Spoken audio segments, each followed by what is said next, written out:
Hello जी, कैसे हैं आप सब। आज अफ़गानिस्तान के हवाले से मैं एक और डेवलपमेंट बल्कि डेवलपमेंट्स के साथ आपकी खिदमत में हाजिर हूँ। अफ़गानिस्तान में एक दिन में इतनी ज़्यादा चीज़ें हो जाती हैं कि जो ख़बर आज की होती है वो कल तक पुरानी हो जाती है। अभी रिसेंट वाक़यात में हम ये देख रहे हैं कि जो अफ़गान तालिबान हैं उन्होंने अफ़गानिस्तान में ANDSF जो कि अशरफ गनी की फोर्सेस हैं उनको उड़ा कर रख दिया डिफरेंट जगहों पर। तो आज हम वही डिटेल्स देखेंगे कि किन किन जगहों पर मज़ीद तालिबान को कामयाबियाँ मिली हैं। इसके अलावा और भी कुछ इंटरेस्टिंग डेवलपमेंट है जो कुछ ग्लोबल एनालिस्ट हैं उनकी कुछ ऑब्जर्वेशंस हैं। इसके अलावा हम अमेरिका और जो वेस्ट है उसका एक नया इक़दाम सामने आया है, उसको भी ज़रा आज की वीडियो में देखेंगे। तो पिछले 48 घंटों में अफ़गानिस्तान में जो भी अहम डेवलपमेंट्स हुई हैं हम उनको देखेंगे और उस हवाले से जो फ्यूचर में अफ़गानिस्तान में हालात बदलने जा रहे हैं उनको समझने में भी हमें आसानी होगी। तो आपको याद होगा अभी एक हफ़्ता पहले हमने अफ़गानिस्तान के हवाले से जो ऑन ग्राउंड सिचुएशन पर रिपोर्ट बनाई थी उसमें हमने डिस्कस किया था कि जो 3 मेजर कैपिटल्स हैं वहाँ पर लड़ाई जा रही थी जिसमें कंदहार, हेरात और लश्करगाह शामिल थे। ये तीनों सिटीज़ अब तालिबान के पास जा चुके हैं। हेरात और कंदहार अफ़गानिस्तान के दूसरे और तीसरे नंबर के सबसे बड़े शहर हैं काबुल के बाद, और वो अब तालिबान के पास हैं। और कंदहार के तालिबान के पास जाने का मतलब है कि ये एक बहुत बड़ी एक मैसिव सक्सेस है तालिबान की। इस हवाले से डिफरेंट वीडियोस भी सर्कुलेट कर रही हैं सोशल मीडिया पर, जो भी डेवलपमेंट्स हो रही हैं इस वक्त बड़े शहरों में अफ़गानिस्तान के डिफरेंट जो जर्नलिस्ट हैं वो दुनिया को आगाह करते रहते हैं ट्विटर पर। तो इस वक्त जो सबसे ज़्यादा वायरल वीडियो थी वो ये थी जिसमें हमने देखा कि जो अफ़गान तालिबान थे वो गवर्नर हाउस के अंदर आज़ादाना फिर रहे थे कंदहार में। तो कंदहार में मुताद्दिद जो इनकी हुकूमती इमारतें हैं वहाँ पर तालिबान का अब कंप्लीट कंट्रोल है, ये कंप्लीटली तालिबान के पास जा चुका है। इसके अलावा हमने ये भी देखा कि कंदहार में किस तरह ये जो अफ़गान फोर्सेस हैं वो भाग रही थी तालिबान ऑफेंसिव के नतीजे में। इतनी बड़ी तादाद में ये जो हमवीज होती हैं मिलिट्री व्हीकल्स, इसमें ये इनको फरार होते हुए देखा जा सकता है। और ये पूरी दुनिया के लिए शॉकिंग मनाजिर थे कि किस तरह शहर के बीचों बीच वो भाग रहे थे तालिबान से बचकर। और भी कई वीडियोस आई हैं जिसमें ये पूरे ग्रुप में वो पता नहीं अब किस तरफ भाग रहे हैं तालिबान से बच के, वो कहाँ पर जा रहे हैं। शहरों से वो बाहर निकल रहे हैं, डिफेंड करने से उन्होंने बिल्कुल हाथ उठा लिए हैं, हथियार फेंक दिए हैं। कई जगहों पर वो बिल्कुल सरेंडर कर रहे हैं और जिनको सरेंडर का मौका नहीं मिल रहा वो इस तरह फिर भाग रहे हैं। तो ये हम देख रहे हैं कि अफ़गानिस्तान में इस वक्त एक स्टनिंग कोलैप्स की हम सूरत हाल देख रहे हैं। जितने भी वेस्टर्न एनालिस्ट हैं ये टर्म यूज़ कर रहे हैं, स्टनिंग कोलैप्स। मतलब ये एक स्पेक्टेकुलर मनाजिर आप इन्हें कह सकते हैं जो आप अपनी ज़िंदगियों में देख रहे हैं कि किस तरह इतनी पावरफुल आर्मी जो बकौल इनके बहुत ज़्यादा पावरफुल थी, US ने इनको 20 साल ट्रेन किया है, 1 ट्रिलियन से ज़्यादा इन पर खर्च किया, इतना इनका $10 बिलियन के करीब इनका बजट था। ये सारा मतलब ये कहाँ गया, सारी ये ट्रेनिंग कहाँ गई। भारत भी क्लेम करता था कि हमने भी थोड़ी बहुत ट्रेनिंग दी है। तो ये हो क्या रहा है इस वक्त ऑन ग्राउंड सिचुएशन देखें तो अगर अफ़गानिस्तान की जो इस वक्त फोर्सेस हैं उनके पॉइंट ऑफ व्यू से देखें तो एक बिल्कुल मुज़क्का खेज़ सूरत हाल है। आपको याद होगा एक हफ़्ता पहले जब हम ये जिक्र कर रहे थे कि हेरात में भी बड़ी फाइटिंग जारी है, वहाँ पर जो अफ़गान गवर्नमेंट है इन्होंने इंगेज किया था इस्माइल खान को। तो इस्माइल खान जो पूरा वेस्टर्न मीडिया बड़ा ग्लोरीफाई कर रहा था इन्हें कि जी ये अफ़गान तालिबान के ख़िलाफ़ एक मेजर रेजिस्टेंस की फ़ोर्स है, उन्होंने भी हथियार डाल दिए हैं और उनको भी अब देखा जा सकता है कि तालिबान उनसे बड़े अच्छे मूड में गपशप कर रहे थे। तो तालिबान की तरफ से कुछ वीडियोज़ रिलीज़ की गई जो उनके घर में, इस्माइल खान के घर में वो मौजूद थे और बड़े अच्छे तरीके से उनके मामला चल रहे थे और उन्होंने उनको कंप्लीट तहफ़्फ़ुज़ फराहम किया और इन्हें कोई नुकसान नहीं पहुंचाया। और कुछ रिपोर्ट्स ये भी आ रही हैं कि इनके जितने साथी थे इस्माइल खान के, जो वेस्टर्न मीडिया के मुताबिक सबसे बड़ी एंटी तालिबान फोर्स थी अफ़गानिस्तान में, उसके सारे साथी अब तालिबान के साथ मिल गए हैं और अशरफ गनी की जो फोर्सेस हैं उनके ख़िलाफ़ लड़ाई में उन्होंने हिस्सा ले लिया।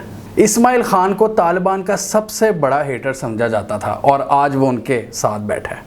तो आपको याद होगा एक हफ़्ते पहले जो हमने ऑन ग्राउंड सिचुएशन पर वीडियो बनाई थी उसमें हमने ये डिस्कस किया था कि 3 बड़े शहरों में लड़ाई हो रही है और उस वक्त मेरा अंदाज़ा ये था कि लश्करगाह सबसे पहले इनके पास जाएगा। तो हमने देखा कि लश्करगाह पहले तो नहीं गया लेकिन लश्करगाह भी अब तालिबान के पास है। तो 34 जो इनके कैपिटल सिटीज़ हैं, जो 34 सूबों के जो कैपिटल्स हैं उनमें से तकरीबन 20 के ऊपर अब तालिबान काबिज़ हैं और ये सब कुछ सिर्फ एक हफ़्ते में हुआ है। एक हफ़्ता पहले तक इनके पास एक भी कैपिटल नहीं था तालिबान के पास और अब 20 कैपिटल्स इनके पास मौजूद हैं। और जो अमेरिकन एक्सपर्ट्स थे जो बड़ा एक्सपर्ट बन रहे थे अफ़गानिस्तान की सिचुएशन से रिलेटेड, वो ये कह रहे थे कि इनको बड़ी मुश्किल होगी कैपिटल सिटीज़ में एंटर होते हुए, बड़े शहरों में दाखिल होते हुए। यहाँ पर तो जी जो अफ़गान फोर्सेस हैं वो इनकी बैंड बजा देंगी तालिबान की, लेकिन बैंड किसकी बज रही है वो हम सब के सामने है। अब बड़े शहरों की बात करें तो कंधार, लश्करगाह और हेरात के साथ साथ फरा, कलायनो, गजनी, कुंदूज और जरान जैसे बड़े शहर शामिल हैं। काबुल की बात करें तो इस वक्त काबुल को भी चारों तरफ से घेर लिया हुआ है तालिबान ने। आसपास के इलाकों पर वो करीब होते जा रहे हैं काबुल के, सिर्फ 50 किलोमीटर की दूरी पर रह गए हैं। और जितनी भी अहम शाहराहें हैं जो काबुल की तरफ जा रही हैं वो सारी तालिबान के अंडर हैं। और इसकी वजह से ये क्लियर है कि अफ़गान आर्मी को जितनी भी लॉजिस्टिकल सपोर्ट है वो मिलने में अब नहायत मुश्किल होगी आने वाले दिनों में काबुल को डिफेंड करने के लिए।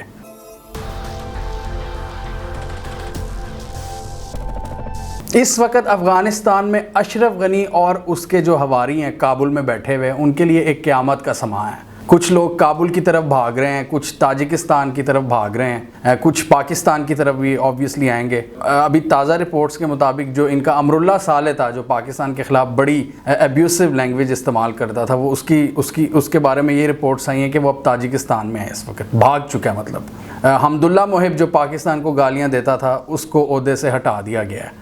इनका जो फाइनेंस मिनिस्टर था जिसके पास इनके बैंक की चाबी थी, यानी कि पूरी दुनिया से जितनी इमदाद आती थी अफ़गानिस्तान में, वो बंदा जिसके पास ये सारा कंट्रोल था वो भी दुबई भाग चुका है इस वक्त।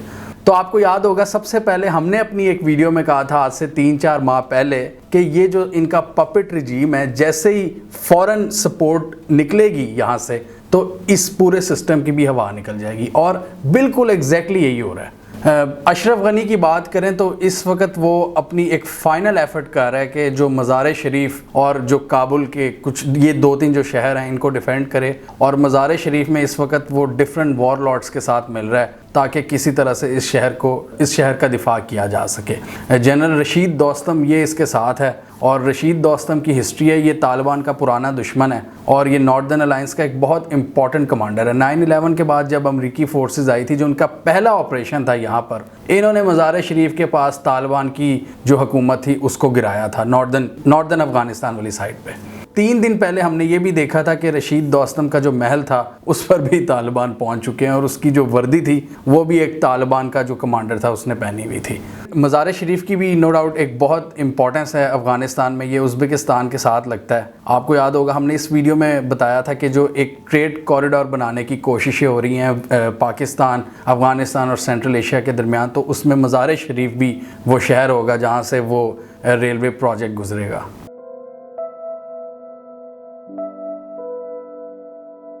अब पिछले 48 घंटों में मैंने देखा है, मैंने बड़ा क्लोजली इसको एनालाइज किया है और अल्लाह की शान देखें, एक पूरा नैरेटिव शिफ्ट हो रहा है। 3 दिन पहले तक सैंक्शन पाकिस्तान की बात हो रही थी, पूरी दुनिया की जो तोपों का रुख था वो पाकिस्तान की तरफ था और उसमें मेनली काबुल में बैठे कुछ लोग थे और इंडिया में जो एंटी पाकिस्तान सेटअप है उसके लोग। तो ये एक शिफ्ट आया पूरे नैरेटिव में और अब पूरी दुनिया अमेरिका पर उंगली उठा रही है कि ये इन्होंने क्या किया है। ये जो वेस्टर्न एनालिस्ट हैं अब हम देख रहे हैं कि वो अमेरिका पर उंगलियां उठाते नज़र आ रहे हैं, उनसे सवाल कर रहे हैं कि ये सारी इनकी जो अफ़गान स्ट्रेटजी थी ये एक ब्लंडर साबित हुई है। इमरान खान ने भी थोड़े दिन पहले यही कहा था। उस वक्त इन वेस्टर्न एनालिस्ट को बड़ा गुस्सा चढ़ा था जब इमरान खान ने कहा था कि ये सारा मैस अमेरिका का पैदा कर दिया। अब वो यही बात खुद कर रहे हैं। मतलब अब हैरत अंगेज़ तौर पे मैं ये देख रहा हूँ कि पाकिस्तान का कोई जिक्र नहीं हो रहा, पाकिस्तान पे कोई ब्लेम गेम नहीं हो रही। ये जो इतनी तेज़ी से कंट्रोल किया है तालिबान ने ये कुछ इलाकों को, इसने सबको हिला कर रख दिया है। पूरे ओपिनियंस ही चेंज कर दिए हैं, पूरे जो एनालिसिस थे वही चेंज हो गए हैं, वो सारे गलत साबित हो रहे हैं।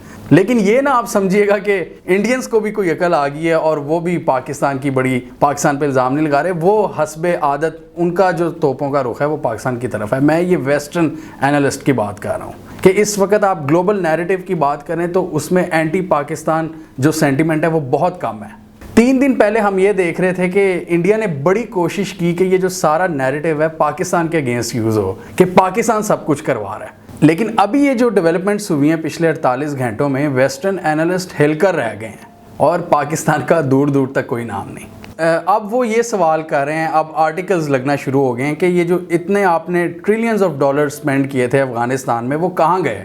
आपने जो इनकी फोर्सेस को ट्रेन किया था और ये सब कुछ किया था, वो अब कहाँ पर है? वो नज़र तो नहीं आ रहा बिल्कुल।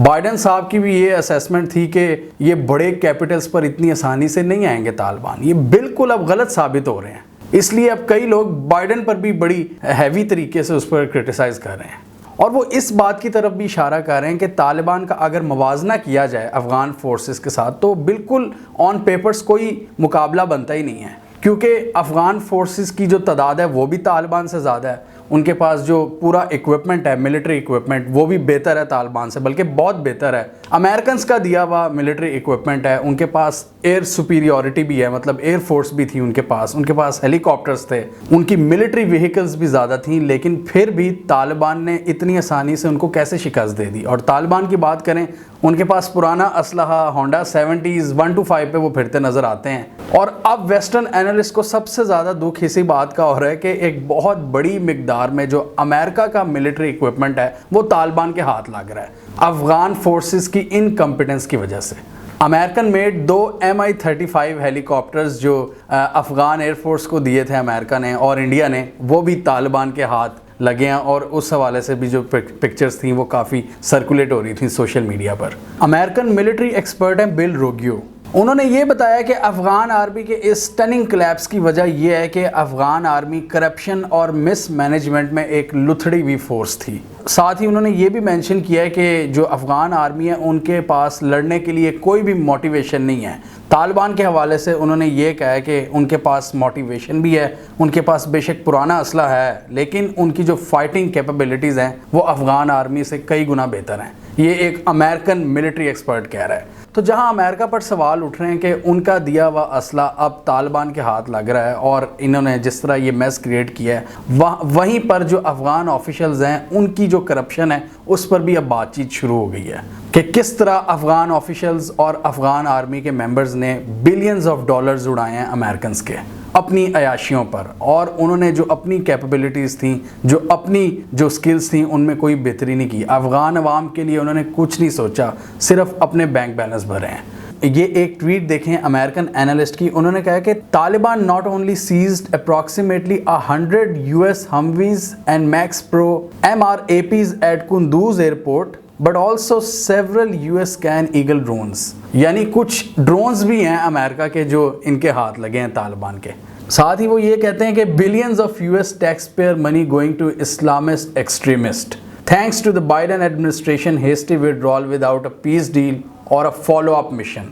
अमेरिकन ने अभी सिर्फ 1.5 माह पहले एक रिपोर्ट छाया की थी जिसमें उन्होंने ये एस्टिमेट लगाया था कि तकरीबन 6 माह लगेंगे तालिबान को काबुल तक पहुंचते हुए, लेकिन अब ये इनके जो एनालिस्ट हैं वो अब ये बात कर रहे हैं, वो अब अपने ट्विटर पोल्स चला रहे हैं कि कब तक इनका तालिबान का कंट्रोल हो जाएगा काबुल पर, और वो ये लिख रहे हैं कि क्या ये 9/11 से पहले ये हो सकता है या नहीं। मतलब यहाँ तक सिचुएशन आ चुकी है और कुछ लोग कह रहे हैं ये 20 अगस्त या 19 अगस्त काबुल किसी भी वक्त अब तालिबान के पास जा सकता है। पूरी गवर्नमेंट, मतलब जो अभी 2-3% रह गई है वो भी कोलैप्स कर जाएगी, जो इस वक्त एक बराए नाम गवर्नमेंट है।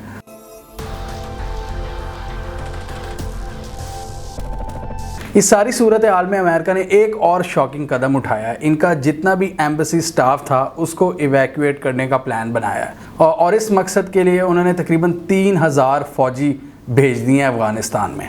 मतलब सिर्फ इसलिए कि इनका जो सिफारती अमला है उसको बाहिफाजत अफ़गानिस्तान से निकाला जाए, सिर्फ इस मकसद के लिए। यूके ने भी 600 ट्रूप्स काबुल में भेज दिए हैं। इसके अलावा कनाडा ने भी कुछ स्पेशल फोर्सेस भेजी हैं कि अपना जो इनका सिफारती अमला है काबुल से वो जल्द अज जल्द बाहिफाजत निकालें। मतलब ये क्लियर है कि अमेरिका ने अफ़गानिस्तान को एक बहुत बड़े मैस में अकेला छोड़ दिया है और उनको सिर्फ अपने सिटीजन्स की परवाह है। और काबुल, जहां पर अभी तालिबान पहुंचे नहीं हैं लेकिन अमेरिकन पहुंच गए हैं कि अपने जो इनका सिफारती अमला है उसको किस तरह महफूज किया जाए। इस डेवलपमेंट ने बहुत से अमेरिकन को साइगोन की याद दिला दी, जब वियतनाम में बहुत तेज़ी और जल्दी में इन्होंने अपने ट्रूप्स को इवैक्यूएट करने की कोशिश की थी और उस पूरे प्रोसेस में बहुत से अमरीकी मारे गए थे। ये हमने पहले भी कई वीडियोस में डिस्कस किया हुआ है कि 60,000 फौजी मारा था अमेरिकन्स फौजी मारे थे वियतनाम के जो गोरिल्ला फाइटर्स थे, और जो इनका विड्रॉल प्लान था वो बुरी तरह से नाकाम हो गया था। कोई ये पीस ट्रीटी नहीं वहाँ पर साइन कर सके थे और बहुत ही बुरी हुई थी इनके साथ। और ये हमने कई वीडियोस में डिस्कस किया हुआ है कि अफगानिस्तान में जो पीस डील किया ना अमेरिकन्स ने, वो सिर्फ अपने लिए की थी, अपने ट्रूप्स का जो सिक्योर पैसेज है उसको मुमकिन बनाया था, ना कि अफगानिस्तान के कोई फ्यूचर की परवाह की थी। इन्होंने सिर्फ अपनी परवाह की थी। लेकिन ये जो इस वक्त ये एक डेवलपमेंट सामने आई है, ये एक बहुत ही शॉकिंग डेवलपमेंट है कि 3,000 इजाफी ट्रूप्स भेज रहे हैं कि जो इवैक्यूएशन का प्रोसेस है वो सेफली पूरा हो जाए। और बहुत से अमेरिकन एनालिस्ट लिख रहे हैं कि ये साइगोन वाली सिचुएशन तो नहीं है ऑब्वियसली, लेकिन इसने उसकी याद ज़रूर दिला दी है। इस सारी सूरत हाल में पाकिस्तान ने एक और बहुत ही ज़बरदस्त इकदाम किया है कि अफ़गानिस्तान के जितने भी मीडिया पर्सनल हैं, जितने भी लोग हैं वहाँ पर जो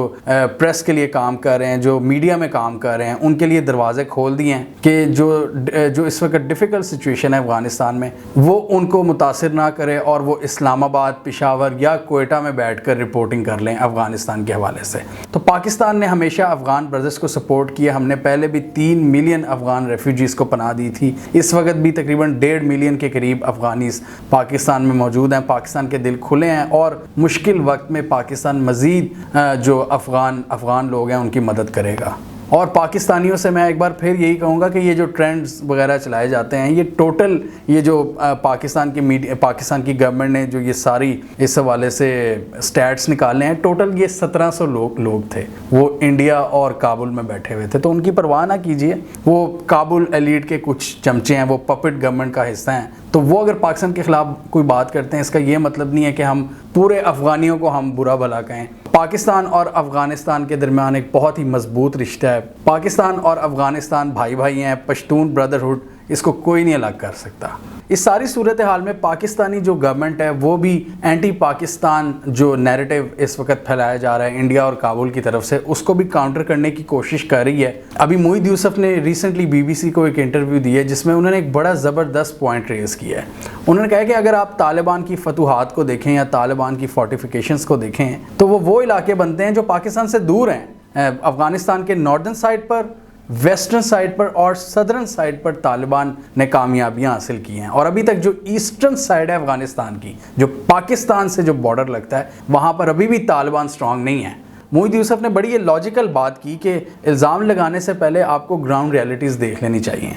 वेस्टर्न साइड पर इसका फिर ये मतलब हुआ कि ईरान सपोर्ट कर रहा है तालिबान को, और नॉर्दर्न साइड पर या तो फिर रशिया, ताजिकिस्तान और उज़्बेकिस्तान कर रहे हैं। लेकिन कुर्बानी का बकरा किसको बनाने की कोशिश की जाती है? सिर्फ पाकिस्तान को। और ये सिंपली यही बात है कि अपने जो उनके फेलियर्स हैं, जो काबुल में बैठी एलीट है, वो पाकिस्तान पर डालना चाहती है। अभी हमने हिस्टोरिकल पॉइंट ऑफ व्यू से एक वीडियो बनाई थी कि क्या पाकिस्तान अफ़गान तालिबान को कंट्रोल कर रहा है या नहीं। ये बहुत ही इंफॉर्मेटिव वीडियो है, अफ़गानिस्तान की हिस्ट्री के हवाले से इसमें बहुत कुछ है। ये वीडियो आप लाजमी देखिएगा। इसके बाद हमें कमेंट सेक्शन में बताइए आपके ख्याल में जो अफ़गानिस्तान का कैपिटल है काबुल, जो इस वक्त अशरफ गनी गवर्नमेंट के कंट्रोल में है, वो कब तक तालिबान के पास चला जाएगा? कब तक आप देख रहे हैं अशरफ गनी हुकूमत का कंप्लीट खात्मा? कमेंट सेक्शन में बताइए। इसके अलावा हमारा यूट्यूब चैनल सब्सक्राइब कर लें और साथ ही वो बेल आइकॉन भी दबा लें ताकि वो स्टोरीज़ दुनिया भर से और पाकिस्तान से जिनकी मेन स्ट्रीम मीडिया पर प्रॉपर कवरेज नहीं होती, हमारे प्लेटफॉर्म के थ्रू आप तक टाइम पर पहुंच जाएं।